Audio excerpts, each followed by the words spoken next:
So we got these little problems here with, the French and Germany kind of taking sides with Russia, basically saying we want to work with them financially, economically. And here you guys are, United States, putting sanctions on them. And now because we're your ally, you want us to abide by that and also put sanctions. But, man, they supply our whole area with fuel and gas and heat. Not sure if we want to do that. So promptly after kind of sort of saying that, in a sense of simply talking about working with Russia economically and whatnot, and Germany, Merkel, whatever her name is like practically on the phone with Putin almost daily, they say. Seems like someone's walking away from the old United States. Yeah, we used to be friends. Matter of fact, we used to be best friends, but not anymore.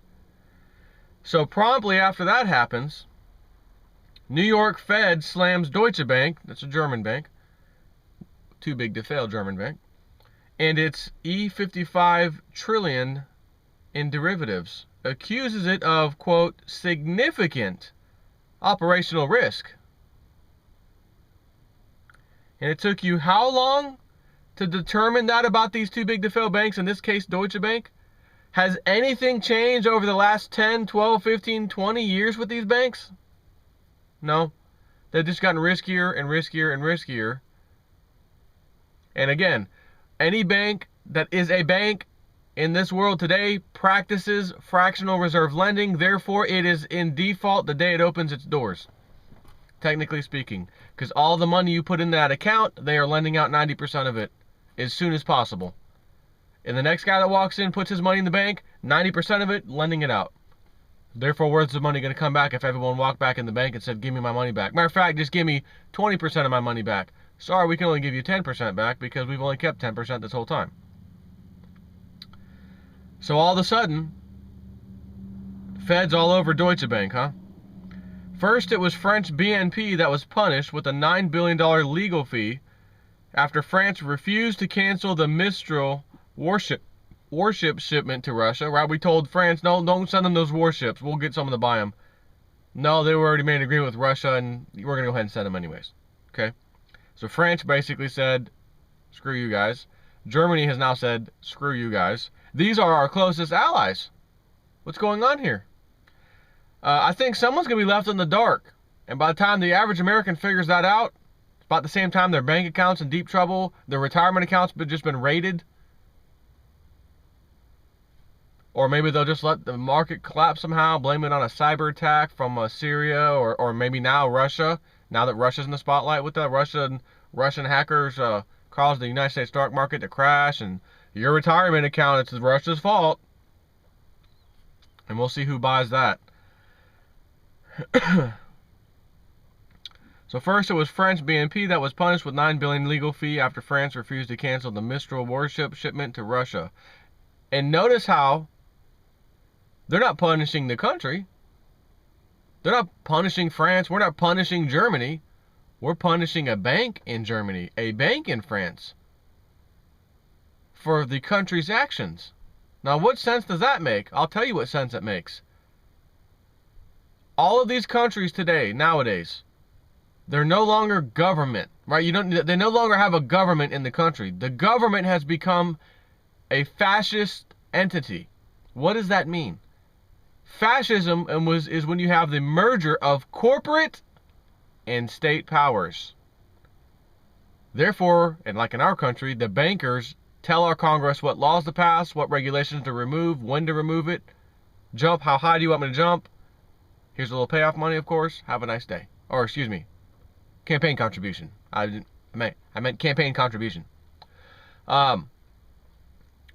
So if you punish a bank, essentially you are punishing the government, because now they are merged in power-wise into fascism.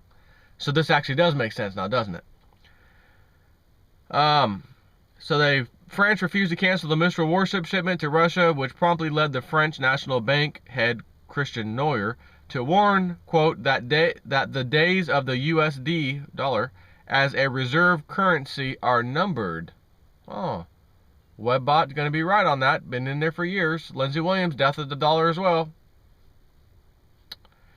And now moments ago, none other than 150 times levered New York Fed tapped Angela Merkel on the shoulder with a polite reminder to vote yes on the next level 3 round of Russia sanctions when it revealed via the Wall Street Journal that, quote, Deutsche Bank's giant U.S. operations suffer from a litany of serious problems, including shoddy financial reporting, inadequate auditing, and oversight, and weak technology systems.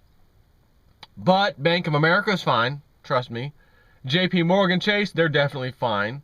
Citigroup, got to be fine. HSBC, they're got to be fine too. The rest of the too big to fails are okay. Trust us. But Deutsche Bank's not. Which is interesting. But first, let me just finish this one little paragraph. What could possibly go wrong?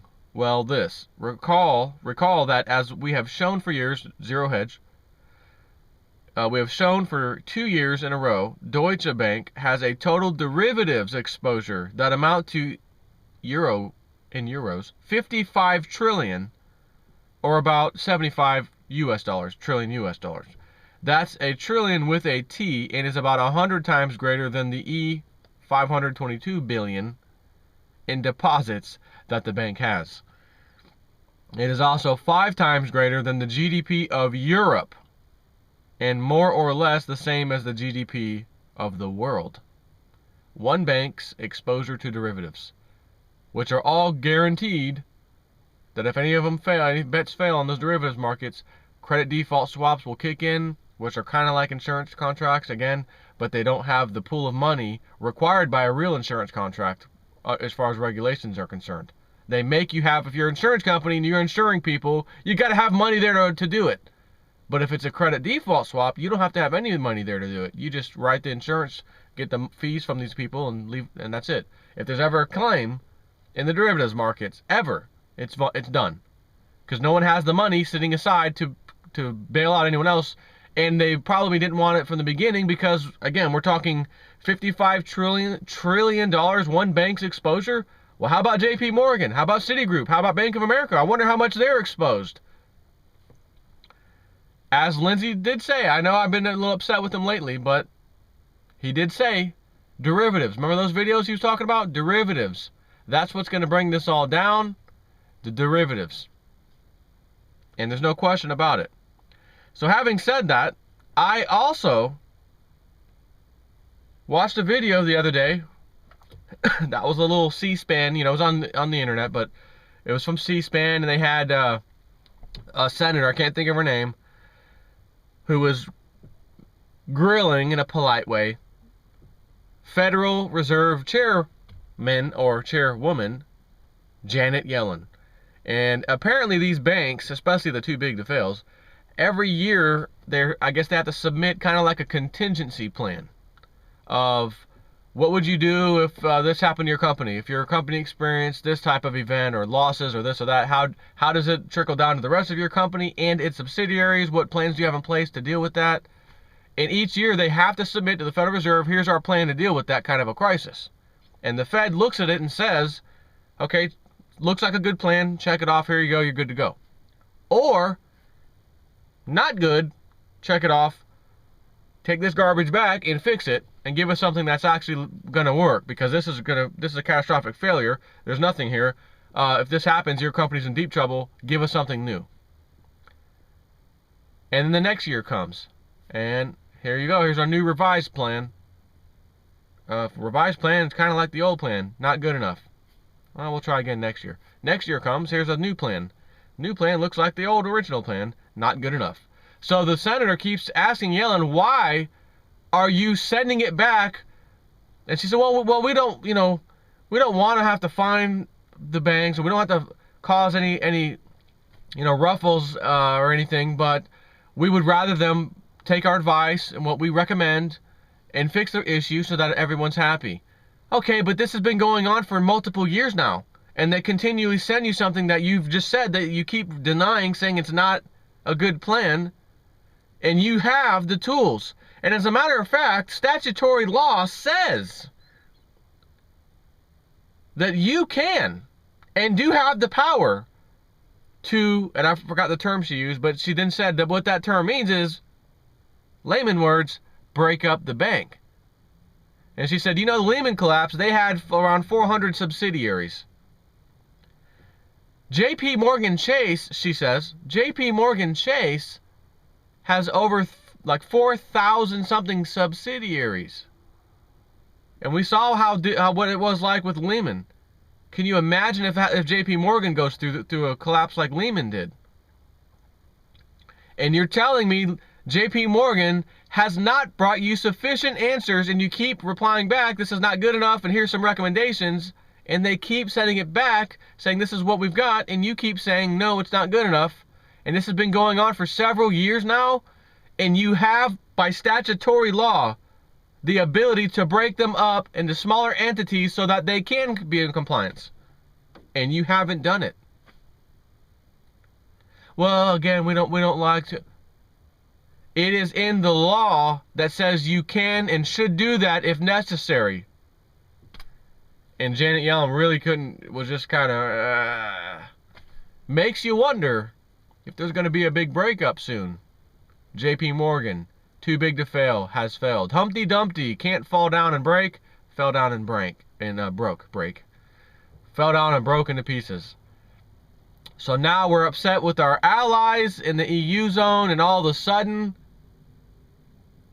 find the bank, BNP Paribas, we're going to find them. No, we're going after the Germans, Merkel, hey.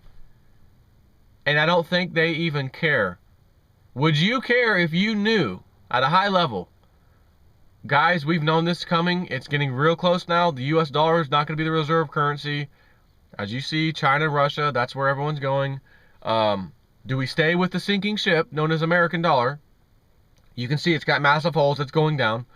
Or do we go with this brand new ship that was just built and is floating mightily high in the roaring seas out there, known as Russia, China, BRICS Nation Alliance? So we can kind of stay afloat and become friends with them and maybe jump on part of their ship to keep us afloat. Or do we stay with that pile of crap that's sinking? Well, but they're gonna find one of our banks. Okay, and if we agree to stay with them and they don't find the bank, how about the rest of the country? How about the rest of our economy, our finance? We're going to go down with the sinking ship, correct? Well, yeah. So let's just take the fine and move on and say, okay, sorry we upset you, America. Fine us, have a nice day. We're still friends. We're still friends, right? We're friends, right? Okay, good. That's how it's going. So people can either wake up and start protecting their assets right this second, or sit back, leave in the stock market, everything's fine, and hope that nothing goes wrong. And right now, the stock market is so oversold, I can't even tell you. Due for a correction, trust me. And those who make the correction happen are on standby with that finger on the button. Just tell us when, boss. Massive sell-off. Financial Armageddon, so to speak. How do you protect against that? Gold and silver coins. 1 ounce rounds, silver. Choose your poison, as they say, doesn't matter. Somebody did make a good point one time, recently, that I've never thought of. If you get nothing but silver eagle coins,